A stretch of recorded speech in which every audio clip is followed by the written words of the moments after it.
Ты заснул, проснулся, уже светофор. Как вообще на ней можно ездить? Я не понимаю. О, я сделал Volkswagen транспортер! Сука! Офигеть! А расход? Не смотрите, пожалуйста. Пожалуйста, просто не смотрите сюда.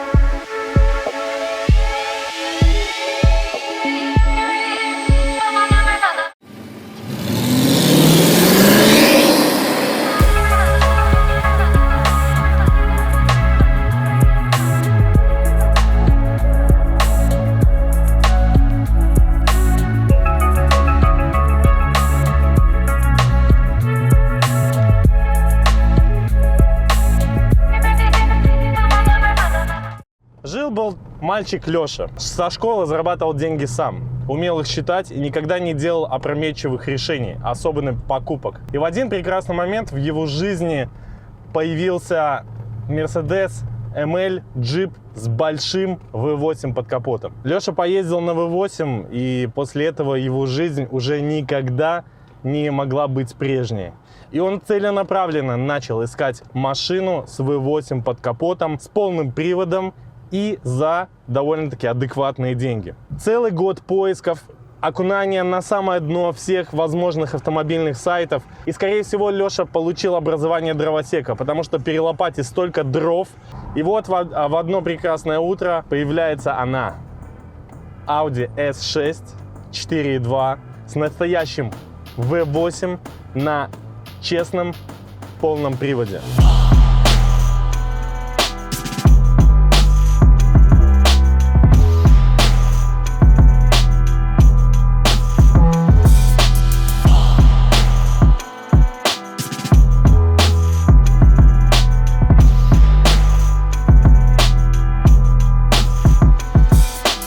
Машина покупается, только потом узнается, что она просто в самый хлам. У человека возникает вопрос, как вообще можно до такого состояния довести машину? Да и при том S6, полностью ушатанная подвеска, полностью лысая резина, коробка пинается, машина еле-еле вообще передвигается. Очутившись в машине своей мечты и попробовав Rocket V8,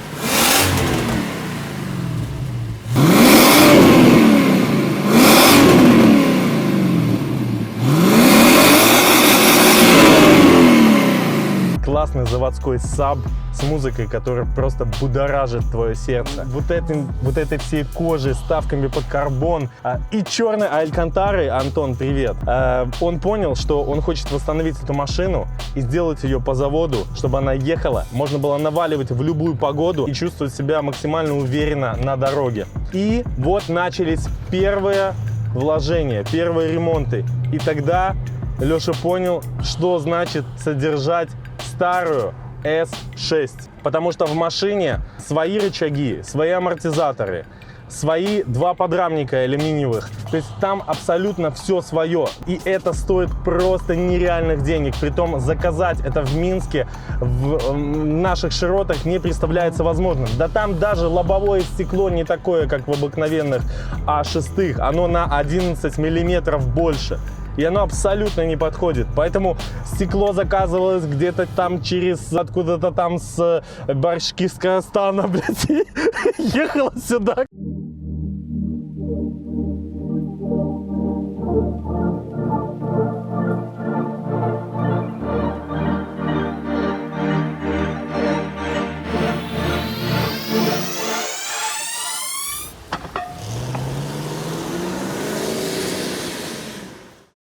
В Audi такого кузова ставилась куча двигателей. 1.8 бензин, и 2.0, и 2.4, и 2.7 турбо, и 4.2, и 4.2 с двумя турбинами, и 2.5 дизель, и 1.9 турбодизель. Короче, все что угодно. Но самая большая разница видна именно внешне, потому что от обыкновенной А6 S6 отличает расширители на арках. Что еще?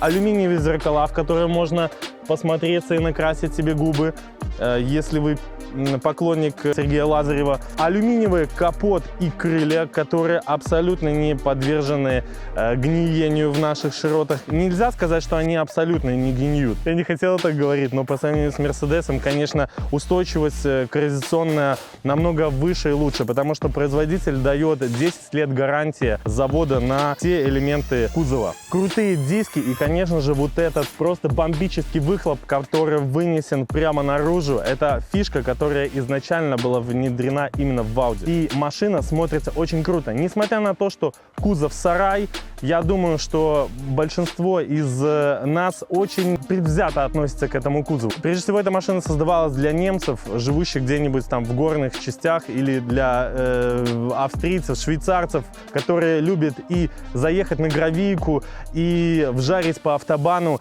и прокатить свои 5 мешков картошки с скоростью 250 км в час. Но это же реально круто.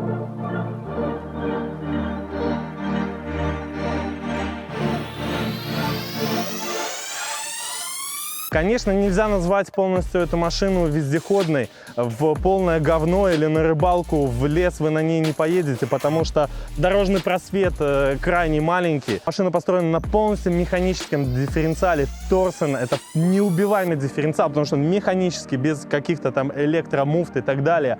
В нужный момент проскальзывание колес он передает 25% на переднюю ось, 75% на заднюю или наоборот, в зависимости от дорожного покрытия. Тут стоит автоматическая коробка 5HP24A именно на полном приводе. Это такая же коробка, которая стоит на BMW, только суть в том, что она более подвержена к нагрузкам, потому что если в BMW задние колеса прокручивают, она не вылетает так быстро, то тут весь крутящий момент передается как на переднюю, на заднюю ось. Поэтому на ней можно вжаривать, но готовить деньги, как говорится, готовь сани летом, блядь, а деньги зимой. $2000 ушло где-то колеса и подвеска для того, чтобы машина действительно ехала и управлялась как настоящий Audi, именно то, за что они ценятся. Еще не успев насладиться машиной полностью, коробка стала в аварию. Она жутко пиналась и практически не ехала. И в этот же момент подошел двигатель. И это был самый неподходящий момент, когда была вкинута куча денег в подвеску и нужно было лезть в коробку и двигатель. А как вы понимаете, тут 4.2 настоящий V8, где 5 клапанов на цилиндр, 8 цилиндров. Ну-ка, давайте вспомним второй класс математики. 40 клапанов, 2 башки, куча резиночек, куча всяких там нюансиков. И это особая версия двигателя, которая устанавливалась исключительно только на S6.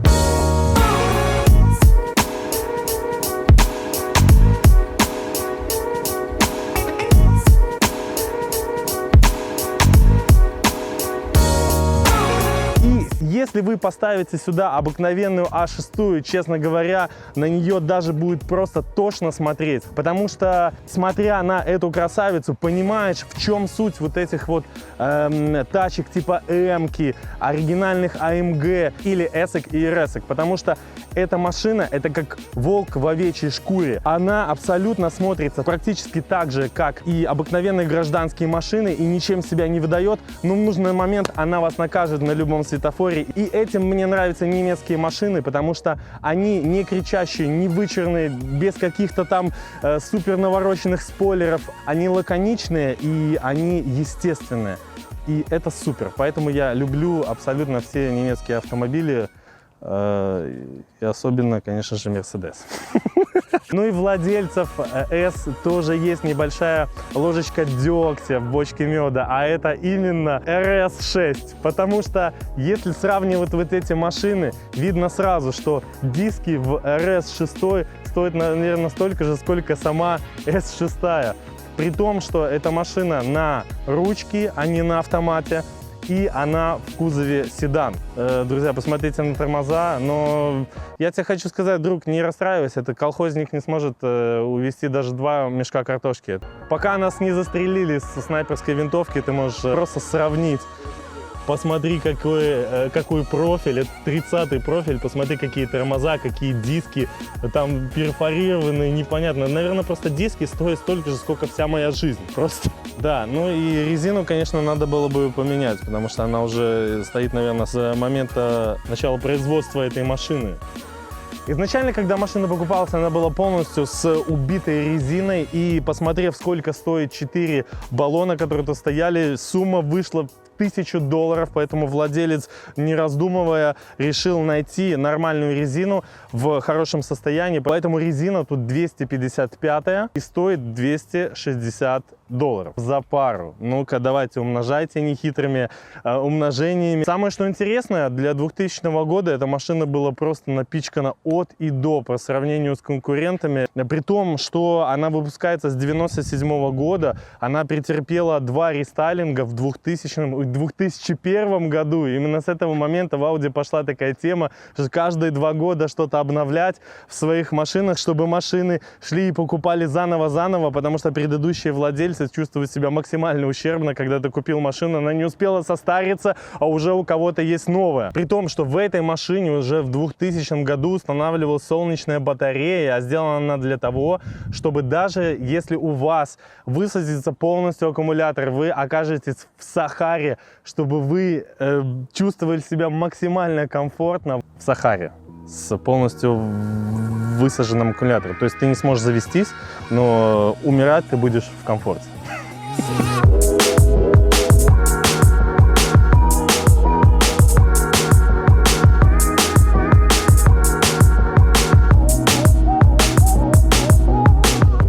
И давайте теперь считать. Подвеска и колеса $2000. Коробку, посмотрев на то, сколько стоит ремонт такой коробки, с этими всеми оригинальными запчастями, которых просто не найти, и посмотрев то, сколько стоит ремонт двигателя, владелец сказал: нет, с меня хватит, если я хочу владеть этой машиной и хочу хотя бы чуточку сэкономить, я буду делать это сам. Он открывает YouTube, он открывает какие-то мануалы и начинает потихонечку разбираться и делать. Он взял даже отпуск на 2 месяца для того, чтобы просто заняться этой машиной.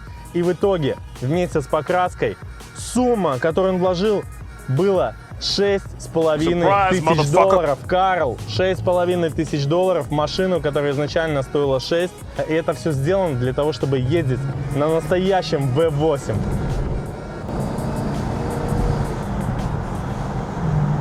И которому нельзя давать свыше 4000, потому что он на обкатке. Ну, звук просто шикарный. Слушай, реально вот, друзья, на одометре 430 тысяч. Это тот пробег, который прошел двигатель до этого, и он был реально просто в ужасных руках. И эта машина сейчас говорит спасибо большое владельцу, что он ее просто освободил от оков людей без денег, 18 лет от роду, слушающих Фейса, которые просто не понимают, что в машину даже 2000 года нужно также вкладывать деньги. И, мальчик, если ты загорелся покупкой этой машины и хочешь на ней ездить, я думаю, что тебе уже сейчас нужно начать откладывать деньги, которые тебе мама дает на обеды, для того, чтобы где-нибудь к 30 годам ты смог уже насобирать хотя бы на ее владение. Капусткой, но не красный. Почему эта машина выглядит и едет практически так же, как по заводу? Потому что человек, который ей владеет, у него есть руки, у него есть голова, и самое главное, капусту. Ее поддерживать в хорошем состоянии. Но чаще всего, если вы сейчас залезете на сайты, вы не найдете ее в нормальном, удовлетворительном состоянии. Это печально. Потому что вокруг просто одни дрова. Никто не хочет вкладывать в машину 2000 года. Ладно, и так сойдет. Это реально любители, энтузиасты, которые готовы восстанавливать каждый винтик для того, чтобы она была именно той эксклюзивной. Ты будешь в нее вкладывать.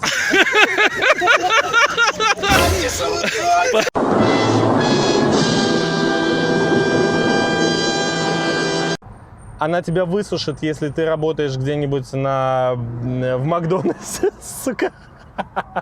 Свободная касса. Многие скажут: 20 литров расход. Эта машина ездит исключительно от заправки и до следующей заправки.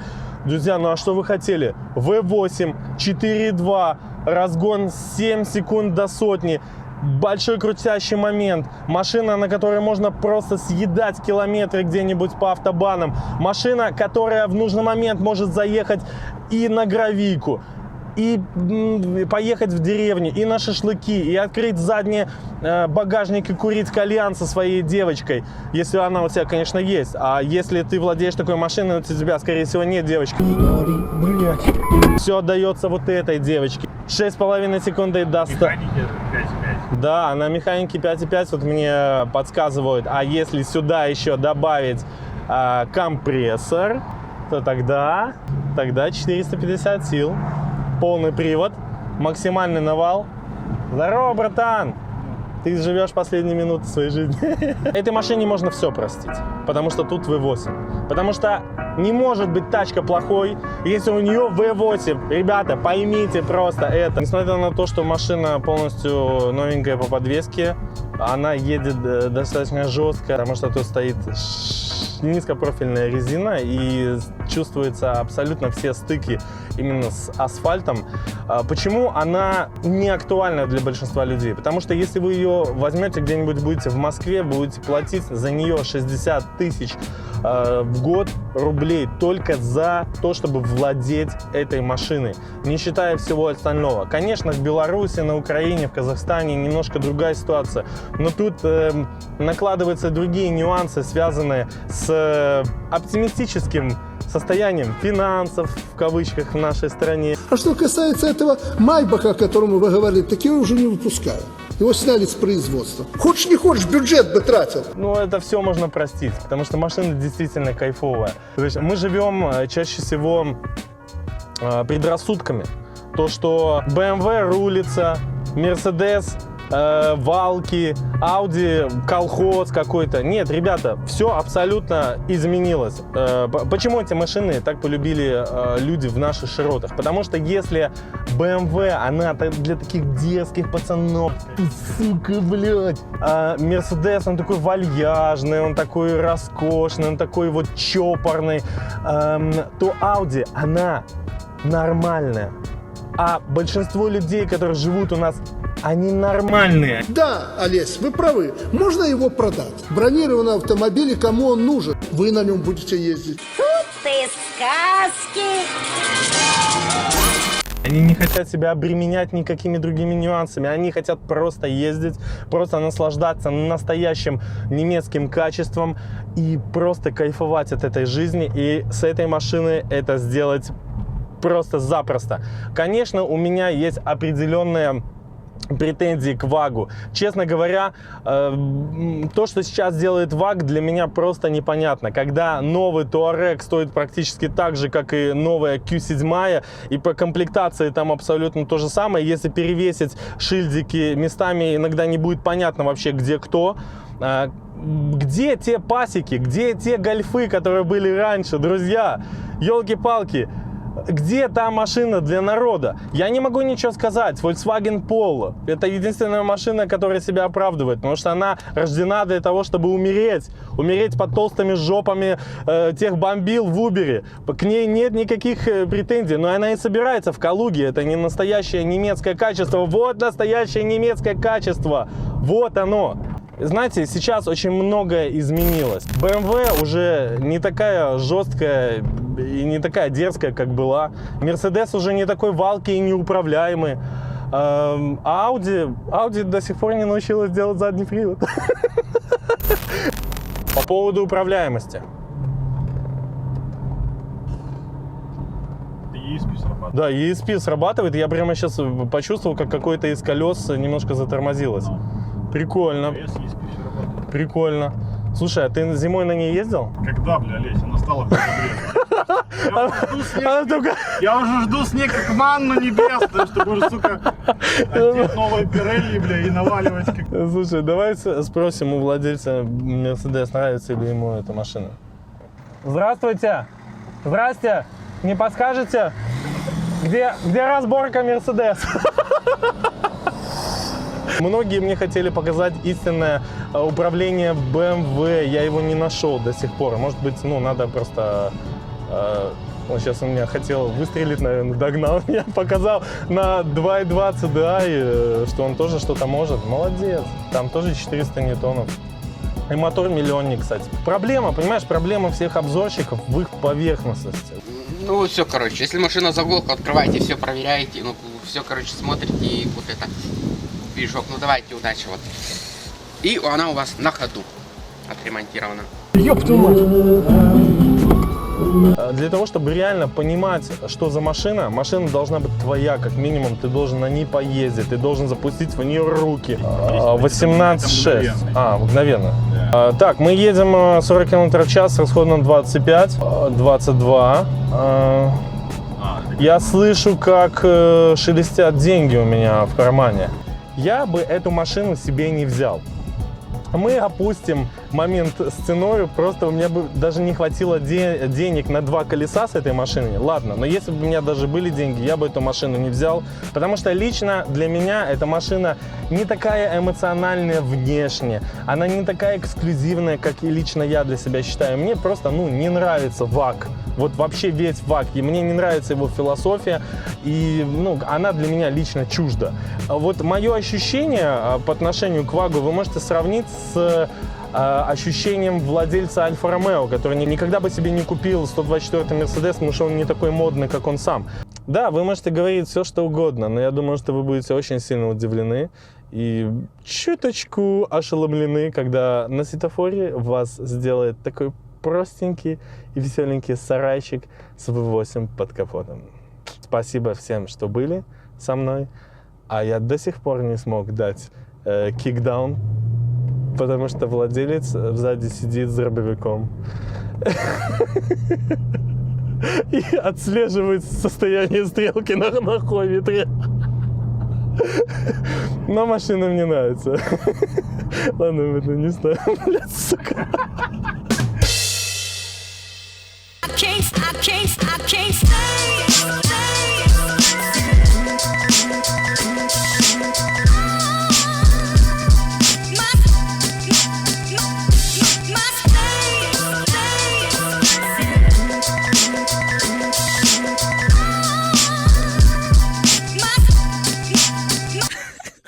Блядь, что можно говорить?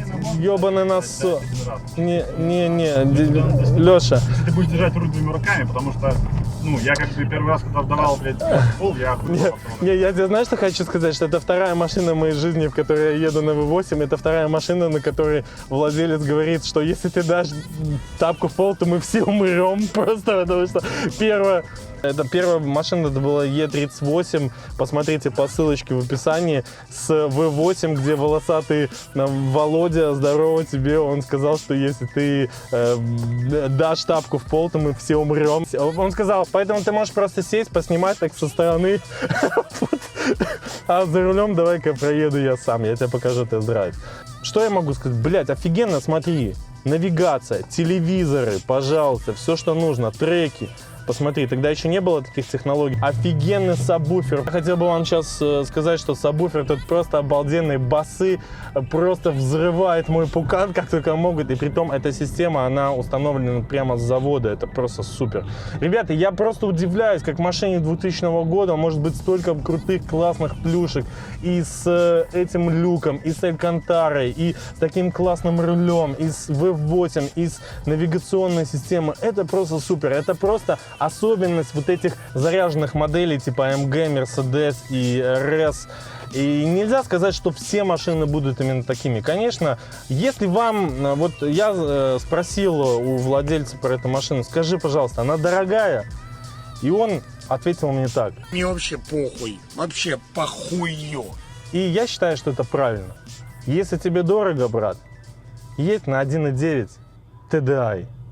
Потому что то, что эта машина живет, это исключительно заслуга ее владельца, который, как я и говорил, ее любит, он знает цену деньгам, у него руки растут с нужного места, и он чинит машину сам. И знаете, очень просто в таких моментах заколхозить, повесить бронзовики с парка, чехлы на сиденье Brembo или еще что-то.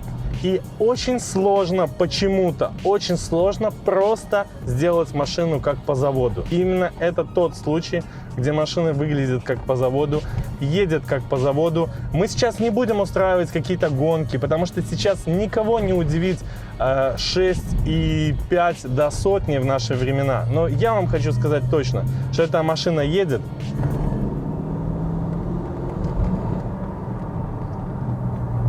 И едет она быстрее, чем Mazda 6. Нет, это не кикдаун. Это ты не дожал педаль, там два положения. Блин, я просто боюсь, реально, это не так просто, как ты думаешь. Вот одно дело... Я же тебе просто говорю, что я когда первый раз дал, я чуть не уперся в Nissan. Да, одно дело... Ну, а как можно... Бля! Блядь, руль держи. А как можно ездить на такой машине? Ты просто нажимаешь газ, тормоз, ты от светофора, ты уже просто... Ты заснул, проснулся, а уже светофор. Как вообще на ней можно ездить? Я не понимаю. О! Я сделал Volkswagen Transporter! Сука! Офигеть! Блядь, а расход? Не смотрите, пожалуйста. Пожалуйста, просто не смотрите сюда.